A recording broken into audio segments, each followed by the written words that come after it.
Ambalmao anula Mohamed Touré kabo VOA soba kono Washington DC Amerique fama kono nege nye tani saba obe ano DC studio 6 la bi tarata don o kiwara kunafuni kuma ba na boli nunde kan Wagner no yurisila getere finitigi jekulu uka manani fagara jamana chamanche enfant la aywa jamana den hakili naw Barkan no ye Franci finitu ka sigili Mali la sans konontona jamana den halisa o fela Franci ceden tali o kunceli kan ka fara kunafoni lankolon mun be sena kabini tenendon aywa Niger faso den o finitigi ma koro na yira ka fɔ ko ye mugu pɛrɛntan sigi Babiliw jukɔrɔ Kayi mara la ani muso unu ka bololankolonya jamana camancɛ enfant na kɛrɛnkɛrɛnna Koro ka da Kenya jamanatigi kalafiliw u ka jaabiw ani Wyoming mara la l'Amérique jamana la o républicain Liz Cheney ale ka kalata kuntɛrɛ ka fara bi farikolo ɲɛnajɛ kunnafoniw ka bɔ Bamako Saka Traoré bolo ninnu de bɛna kɛ bi an ka kunnafoni kumabaw ye.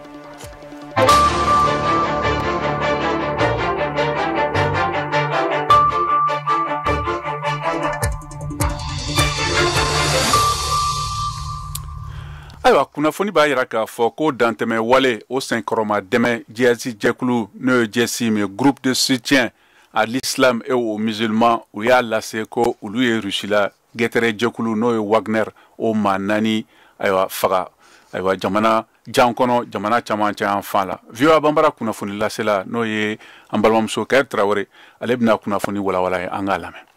Kunnafoni ni sɛbɛntiyara AFP kunnafoni sɛbɛn ma marakɛbaga fila ani kɛnɛya baarakɛla kelen fɛ k'a sɔrɔ Mali finitigi jaratigiba ka bɔ Mali camancɛ fan fɛ yɔrɔ ninnu na ɲininkali a la ma sɔn ka jaabilidi kɛ a taabolo kan sibiridon na kɛnyɛrɛye lakanakɛkulu Wagner ka lakanakɛla gurupu bɔra ni motow ye kɛrɛnkɛrɛnnenya la Jala dugu kɔnɔ min bɛ ka taa Bayangara mara sigidaw la k'aw kunda kunuma yɔrɔ ninnu kan dansago kɛbagaw tun bɛ kan ka k'u bɛlɛn k'u ye karaw ɲɔgɔnna u sera ka naani faga u cɛ la ka sɔrɔ ka boli ka don fiɲɛ la jadikulu min n'u ye kunnafoni ninnu laseliw kɛ k'a fɔ la Wagner ka cɛden naani fagara jadisiw fɛ dɔgɔkun tɛmɛnen laban waati ninnu la mara ɲɛmɔgɔw min ma sɔn yɛrɛ kofɔ ma ka laseli la AFP kunnafoni sɛbɛn ye ka fara o kan kunnafoni ni sɛbɛntiyara a yɔrɔ mara kɛbaga ɲɛmɔgɔ wɛrɛ fɛ ka fara mara kɛbaga fila ninnu ka sɛbɛntiyali kan Mali kɛnɛya baarakɛla Bayangara région kɔnɔna na fɛnɛ seginna a kan ka sɛbɛntiya ko kura ko Rusiw ka kɛnyɛrɛye lakanakɛkulu mɔgɔ dɔw fagara jadisiw fɛ ko kelen yɛrɛ joginin bilala ka taa Mopti lapitaniso la furakɛli la a ka fɔ la kabini san daminɛ waati la Mali armée ye wulikajɔ caman kɛ Mali camancɛ fanfɛ mara yɔrɔw la dansago kɛbagaw kama seereya caman ka fɔ la Mali sɔrɔdasiw u ni sɔrɔdasi tubabulama wɛrɛw de tun bɛ baaraw kɛla ɲɔgɔn fɛ Mali jamana tun ye wele bila u bɛ a fɔ minnu ma ko Rusiw ka sɔrɔdasiw karamɔgɔw ma yaasa kana Mali armée dɛmɛ u ka baaraw la waati la Paris ani Washington bɛ kan ka kofɔli kɛ k'a yira k'a fɔ ko Wagner n'o ye Rusi jamana ka kɛnyɛrɛyew ka sɔrɔdasiw ye yera Mali jamana kɔnɔna na nka Mali marabagaw ma sɔn abadani ka jɔ a la o bɛɛ tɛmɛlen kɔfɛ mɛ kalo tɛmɛnen na Rusi jamana ye sɛbɛntiyali kɛ k'a fɔ ko Wagner bɛ Mali jamana la sarali baarakɛɲɔgɔnya de kan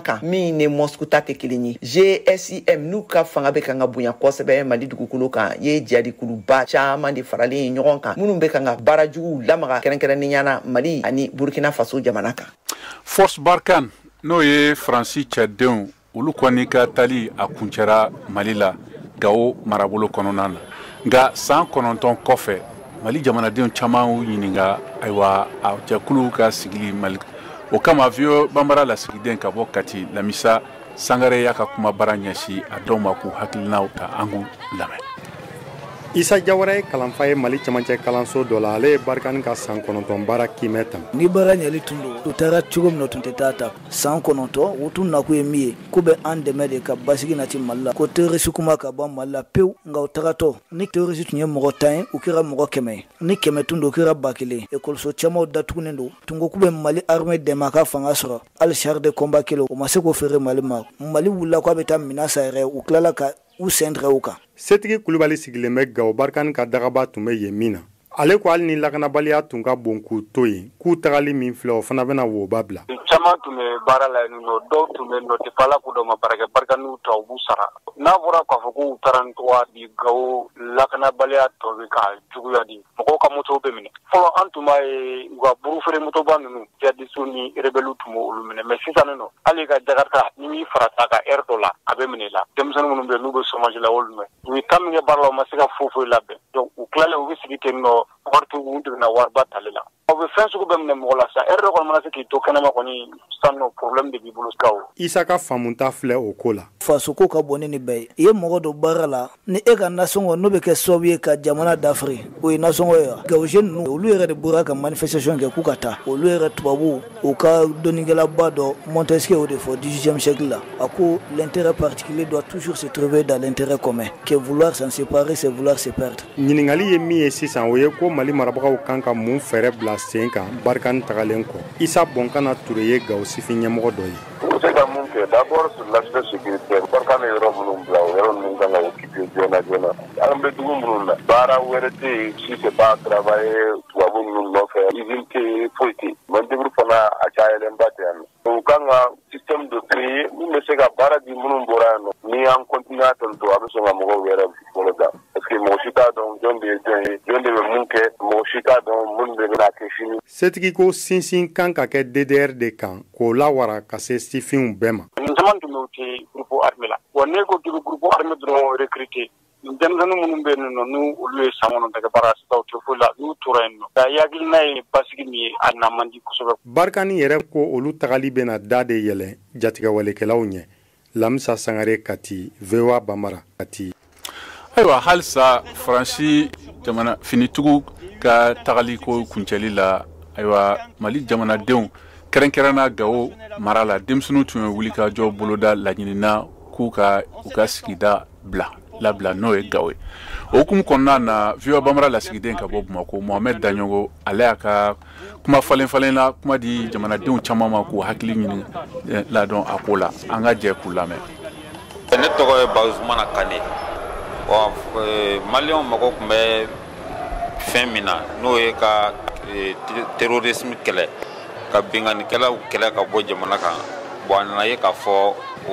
o ma se ka sabati o kuma mɔgɔw wulila ka ɲini ka demande kɛ k'a fɔ k'u ka taa ka bɔ yen donc an yɛrɛ ka armée an b'a dɔn k'a fɔ olu de bɛ fanga la sisan donc olu ko sisan u b'u jɔ u jɔyɔrɔ la u bɛ matériel ɲini u bɛ kɛlɛ kɛ. Ne tɔgɔ ye Mamadu Togola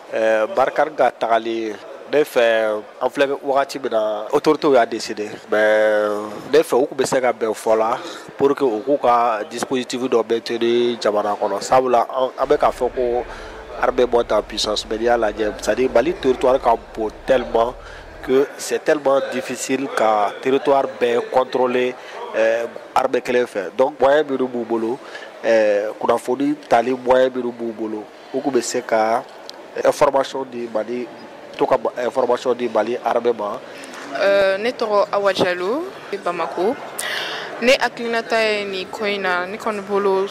sababu ɲuman de don c'est un bon départ pour le Mali ka taa Mali kura la quoi. Ne tɔgɔ ye Umar Sidibe ɲɛ maliyɛn ye n sigiyɔrɔ bɛnnen don Bamako ma bon an kun sigilen don n'a ye parce que a barilanko tɛ nin ye a kalo 5 fo ka se kalo 6 ma Faransi ɲɛmaaw yɛrɛ kun y'a yira k'a fɔ ko olu na u ka sɛden minnu bɛ Mali la ko u bɛ u ka tagaliko ɲɛɲini hali n'a y'a sɔrɔ a tɛna kɛ tagaliba ye parce que ko réarticulation a bɛ komi u bɛ a hokumu min kɔnɔ walima Sahel kɔnɔ kumu kɔnɔ u bɛna yɛlɛma dɔw la o ye k'a fɔ u ka bɔ Mali la ka taa Mali dafɛ dugu wɛrɛw la donc a ma kɛ balinanko ye an bolo kɔni barisa n'i y'a lajɛ fana Mali ɲɛmaaw kura minnu bɛ yen sisan olu fana tun ye laɲini kɛ ka kɛ ni déclaration min kɛra Mali premier ministre fɛ Nations Unies tribune na ko Faransi ye an bila en plein vol ne bolo an b'o kɔlɔlɔ dɔw kɔnɔ nin ko in na. Ayiwa sisan an bɛ taa Kayi mara la n'a yirala k'a fɔ kabini tɛnɛndo kunnafoni lankolon ni dɔw ko a ma ko fake news o bɛ bɔlɔlɔ sanfɛ a n'a fiɲɛ sira fɛ min b'a yira k'a fɔ ko Niger fasoden ni sɔrɔdasi kɔrɔ don ani fana duniya kɛlɛyantɔn ka banfulama bulamatigi kɔrɔ don ko siga b'a la ka mugu pɛrɛntaw bila babiliw kɔrɔ Kayi mara la o kama VOA Bambara lasigiden Kay n'o Isa Bakari Bacili ale bɛ a kunnafoni ɲɛfɔ an ye an k'a lamɛn. Radio deuxième arrondissement mun bɛ Kayi olu de filɛ mun ye sikanama dɔ ko o minɛ maa in minɛna mun ye sigidalamaw olu ka kunnafoni sɔrɔlen kɔfɛ Kayi pɔn fɔlɔ ani commissariat de deuxième arrondissement ni ɲɔgɔn cɛ maa kofɔlen tun bɛ taga ni ka segin na o yɔrɔ de la tɛgɛ dalen a kan ɲininkaliw olu nana tengu a la mun ye sɛbɛnfuraw olu nana sɔrɔ a bolo o sɛbɛnfura ninnu dɔw tun ye fɛn jumɛn o de ye Niger yen finitigilakaw ka sɛbɛnfura dɔ sɔrɔla a bolo a ka numéro matricule fana o ye 96 140 a ka spécialité o ye infanterie première classe de fana dodo tɔgɔ mun ni o bɛ a ka sɛbɛnfuraw kan o de ye Yakuba Zakari a bangera san 1976 wagati de la mun ye Zanga Niger o jamana kan an b'a ye tuguni k'a fɔ mun ye Nations Unies olu ka sɛbɛnfura dɔ sɔrɔla a bolo ni o ye ONUSI ni o tun bɛ Côte d'Ivoire o fana numéro d'identification o de ye 26 322 permis de conduire mun fana sɔrɔla a bolo Nations Unies ta tun bɛ a bolo mun ye Niger olu yɛrɛ fana ka finitigilakaw ka ayiwa permis de conduire tun bɛ a bolo la mun ye kunnafoni caman o labɔli kɛ réseaux sociaux kan mun ni a kɛra sababu ka maaw hakili ka a jaw nin ko in lahala la an b'a jira k'a fɔ ayiwa ko tiɲɛ tɛ a la sabula mun ye maa kɔfɛlen mun ni a filɛ ko ka minɛ ale minɛna kabini mun ye utukalo tile 8 de la sikanama dɔ don ale yɛrɛ bilala sariyabulon olu ka bolo kan minnu ni o ni sɛgɛsɛgɛli baaraw bɛ ɲɔgɔn na Isa Bakari Bacili ka bɔ Kayi VOA Bamanan o tɔgɔ la.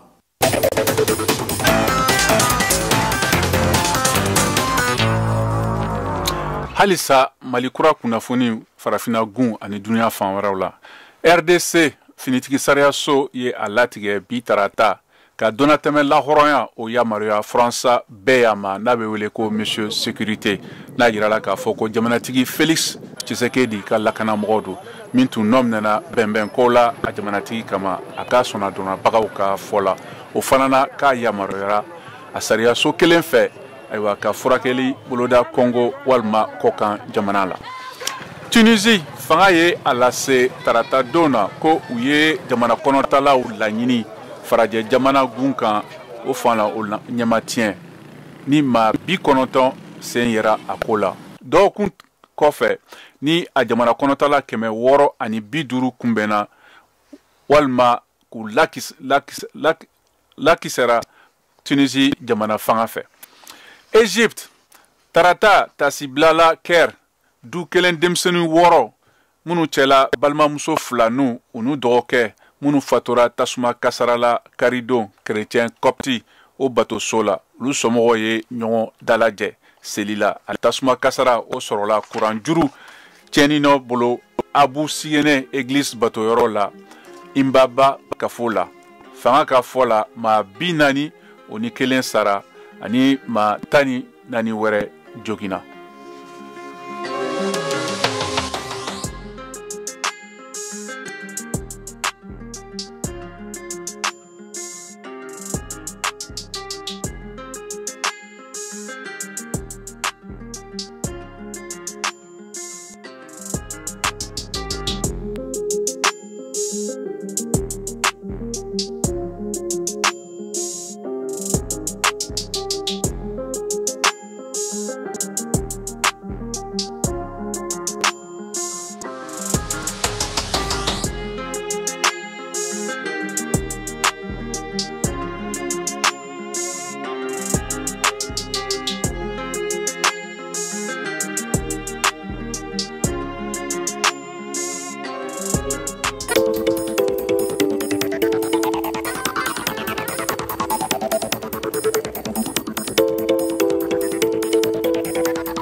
VOA Afrique ni VOA Afrique ye buna adamadenw lafiyara kunnafoni ko la. Ayiwa halisa a bɛ Malikura de kɛnɛ kan an bɛ sɔrɔ fiɲɛ turukala 102 sanfɛ Bamako a n'a lamini na Bugunikaw an bɛ sɔrɔ fiɲɛ turukala 92 sanfɛ Mopti radio Orona la n'o ye fiɲɛ turukala 93 ani tomi 2 kan Tumutuka an bɛ sɔrɔ 93 kan Gawokaw an bɛ sɔrɔ 100 ani 6 ani tomi 1 kan an bɛ sɔrɔ fana bɔlɔlɔ sira fɛ n'o www.voabambara.com walima fiɲɛ sira fɛ n'o y'an ka Facebook page VOA Bambara halisa a bɛ malikura jamukan de kɛnɛ ka bɔ Washington DC soba kɔnɔna na. Ayiwa sisan an bɛna sigi an ka soba kɔnɔ. Diɲɛlatigɛ o kɔni gɛlɛyara, fɛn bɛɛ da gɛlɛyara jamana kɔnɔ. Nka kɛrɛnkɛrɛnna Mali jamana camancɛ fana a yirala k'a fɔ ko gɛlɛya a degun bɛ kosɛbɛ muso de kan. U n'u ka bololankolonyan. O kama an balimakɛ n'o ye Koro Mali VOA Bambara lasigiden ye Koro Tijani Wedrago ale ye lakalita ɲinini kɛ a ko la a b'a lakalen an k'a lamɛn.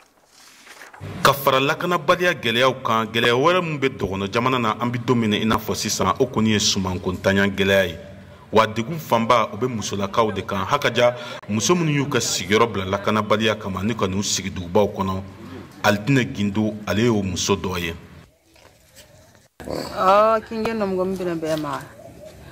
An bɔra Bamba ka na an na kuma an kun bɛ dɛmɛ sɔrɔ dɔɔni nka ɲina kɔni an tɛ ka dɛmɛ sɔrɔ suma sɔngɔ ka gɛlɛn aw ɲɛ b'a la an yɛrɛ bɛ ka mɔni de tobi walasa an bɛ se ka an denbaya balo cogo min na ne de bɛ denmisɛnninw ka balo ɲini. Lakanabaliya o kɔni kɛra sababu ye ka maa caman bɔ u sigiyɔrɔ la. Umu n'a cɛ olu sigilen bɛ bankasi nka se foyi t'u ye. An kɔni ma kun bɛ foyi cogo an bɛ k'an débrouiller an yɛrɛ ye k'an ka balo ɲini an yɛrɛ. Ne bɛ na débrouiller nafɛn feere de la an mago bɛ balo la. Balo ko gɛlɛya de b'an na. Lakanabaliya ani sumankontanya gɛlɛya kɔni bɛ Ajaratu hakili jigin kosɛbɛ waati min na basigi kun bɛ yen olu ka dugu la u kun bɛ balo cogo min na nka bi na a bɛ Koro. A cɛ o kɔni tiɲɛ ale de jɔlen don ni denbaya ye. Ani kɛlɛ ko ka wuli kɔni an kun bɛ Ala tanu balo ko dɛsɛ t'an na an ka denmisɛnninw bɛ kalan na fɛn bɛɛ bɛ normal la mais depuis ni ko in nana kɔni a kɛra jigitigɛ dan ye an kan denmisɛnninw bɛ kalan kɛ tuma dɔ la yɛrɛ a tɛ sɔrɔ ka sara fo ni mɛtiriw hinɛna an na ka kalo 2 kalo 3 tɔ an ye an bɛ débrouiller ka finiw ni ɲɔgɔnw susu ka sɔrɔ k'u sara. O kɔlɔlɔ de b'an kan kosɛbɛ mais bi na degunba yɛrɛ balo ka sɔrɔ fɔlɔ.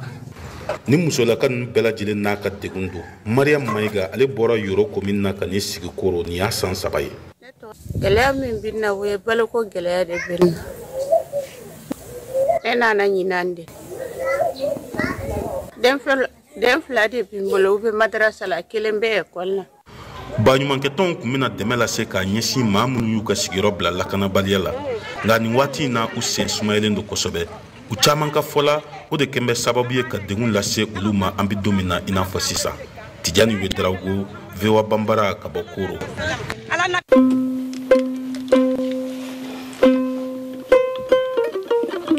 Naka madogo malikura au naka madogo nyana naka madogo malikura yo au naka nte dogo nyana Washington konona na yano au naka madogo nyana naka mani duga jabi usigilen filɛ au naka madogo nyana de naka madogo kayatu yo au naka madogo nyana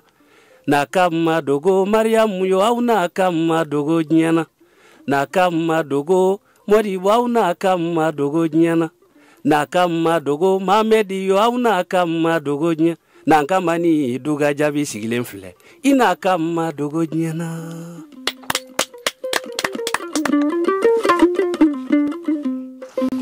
Ayiwa sisan an bɛ taa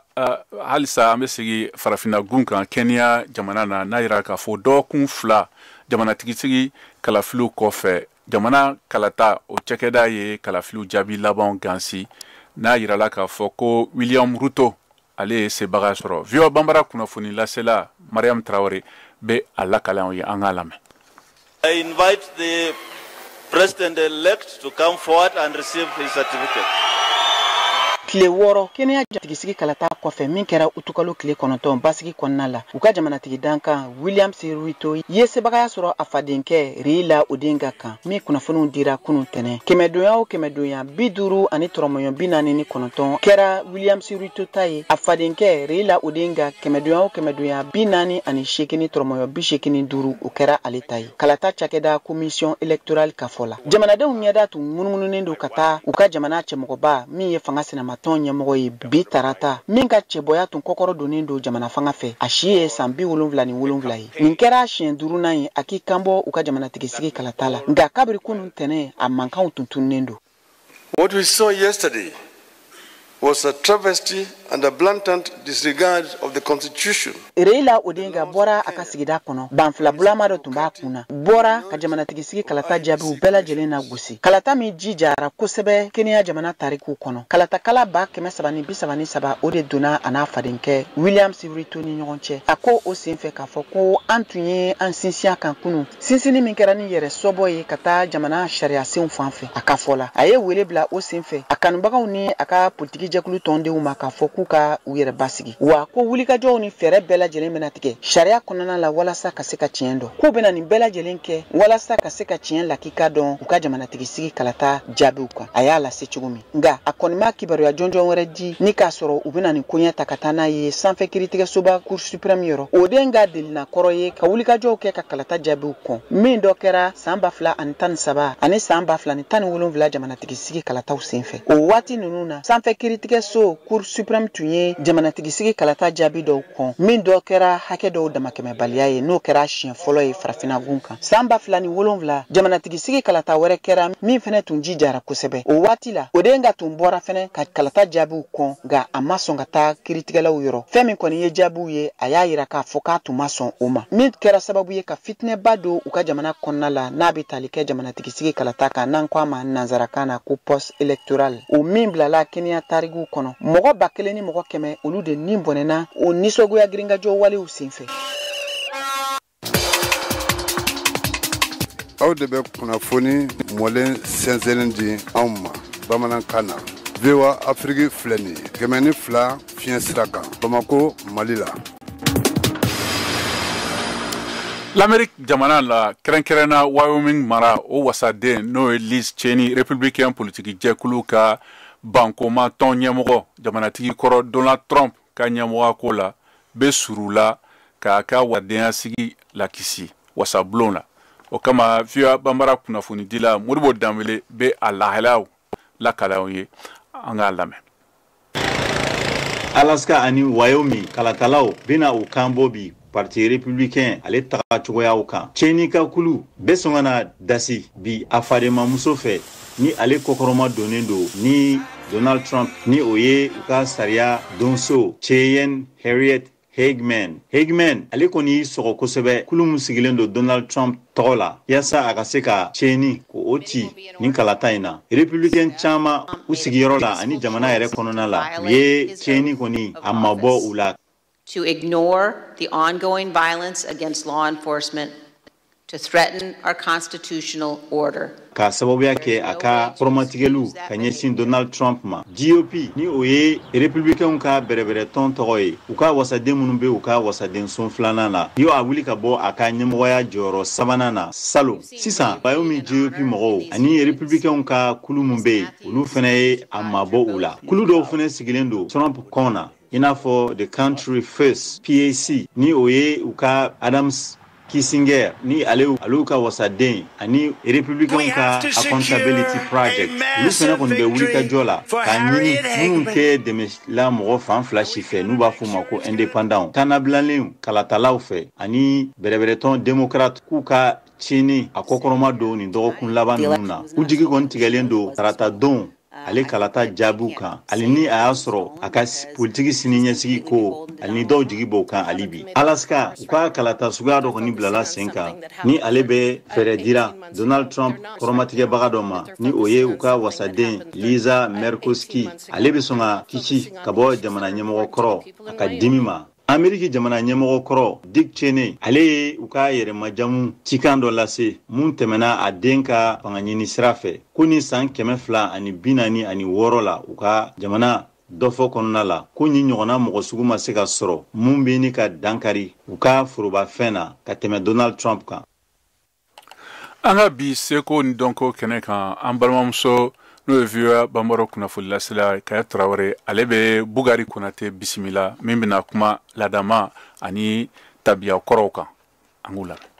jate bɛɛ y'a jira k'a fɔ an ka togodaw la ni donninkɔrɔ kasira fitiri da fɛ du min kɔnɔ o kɔrɔ ye ko alors musomanin kɔnɔma bi o du kɔnɔ tiɲɛ de don fana bon n'an ye o bɔ a la hali n'a sɔrɔla fali kasikan t'a fɔ ko 1 heure bɛ yen 2 heures bɛ yen dɔn a bɛ kɛnɛ kan k'a fɔ ni a sɔrɔla l'heure 00 tɛ yen i bɛ sɔrɔ a tɛmɛna ni miniti 30 ye o de kama an ka togodalamɔgɔw u tun bɛ se k'a dɔn k'a fɔ seli fana sera Lazara sera bawo alors mun de b'a to samiyɛ sera samiyɛ bɛ cɛmancɛ la yalima san bɛna joona walima san tɛna joona fɛnw bɛ yen minnu b'o bɛ jira n'an ye t'ole yira n t'ole tɛ kɔnɔ ye mun ye ka di Mali la nka samiyɛ fɛ a bɛ tɛmɛ a tɛmɛ ka togodalamɔgɔw kun tɛ fili u tun bɛ se ka u yɛrɛ cogo dɔn waati fɛ ne bɛ se ka n kalo kan k'a fɔ o ye tiɲɛ ye bawo ni tun ye ne ci ko n ka taga dugula mɔgɔ fɛ yen ni b'a tigi sɔrɔ ni t'a tigi sɔrɔ ne b'o dɔn ne yɛrɛ o kumakan bɛ ne yɛrɛ ni ŋaniya cɛ ni mɔgɔ y'i ci k'i ka taa dugula i bɛ sira fɛ n dɔgɔnin de bɛ ka kasi i kini yan fan fɛ o kɔrɔ ye k'i bɛ taga hɛrɛ la ka segin hɛrɛ la k'i b'a tigi sɔrɔ ye mais ni dɔgɔnin i bɔlen ni dɔgɔnin se kasira i numanyan fan fɛ o kɔrɔ ye ko i bɛ ka taa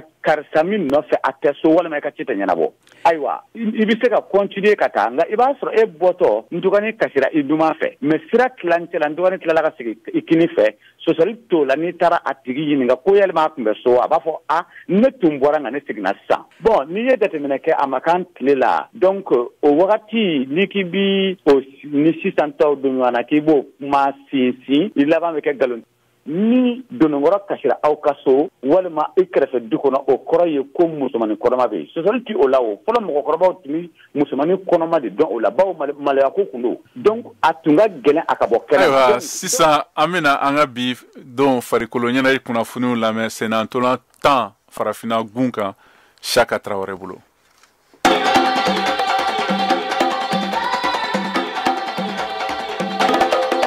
An ka taa Moritani jamana kan senantolanta bunagun kan Moritani sebaya sɔrɔ Mali kan cinu kelen kanankolo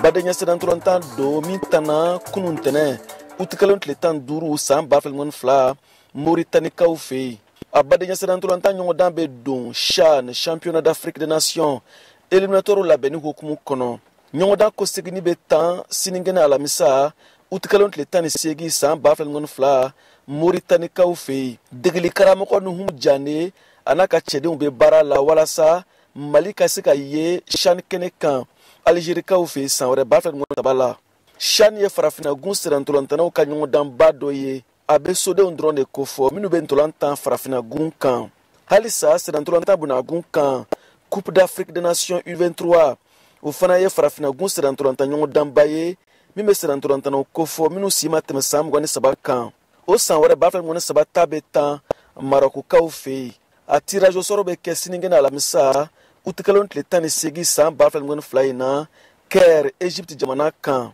CAN U23 bɛ tan san wɛrɛ 2023 juin kalo la jamana minnu mana se sɔrɔ olu bɛ farafinna jɔyɔrɔ fa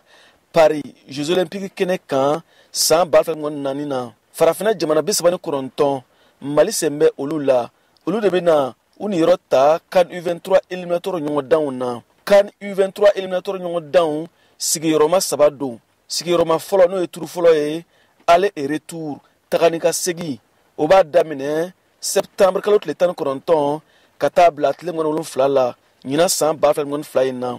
sigiyɔrɔma filanan n'o ye turu filanan ye o aller et retour tagani ka segin minnu bɛ éliminatoire kofɔ o bɛ daminɛ octobre kalo nata tile 21 ka taa bila tile 23 la n'o ye tagali ye kɔsegini tile 28 ka taa bila tile 30 la octobre kalo nata la ɲina san 2022 in na sigiyɔrɔma sabanan n'o ye turu sabanan ye aller et retour tagani ka segin o b'a daminɛ san wɛrɛ 2023 mars kalo la a tile 20 ka taa bila tile 28 na VOA Bamara tɔgɔ la Bamakɔ Chaka Traoré ka la seli don.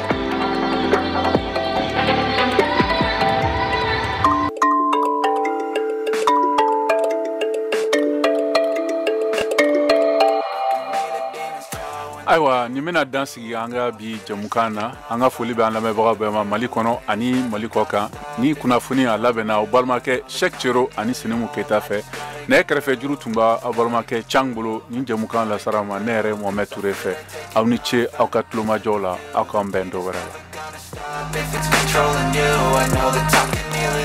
I just gotta get through. Sometimes I feel like all is lost, but I know it's not true. I wanna put up all my walls cause I'm not in the mood, but then I cut myself off from the rest of the room. I know that time can heal it all if you're patient and soon. It can all be worth it, all the searching. Pain is never really permanent, but damn it hurts, man. I could feel all of the turbulence and it's concerning. I've been searching for a purpose, I hope it's worth it. This society is really trying me. Ain't no hide and seek, I hide to be far from anxiety.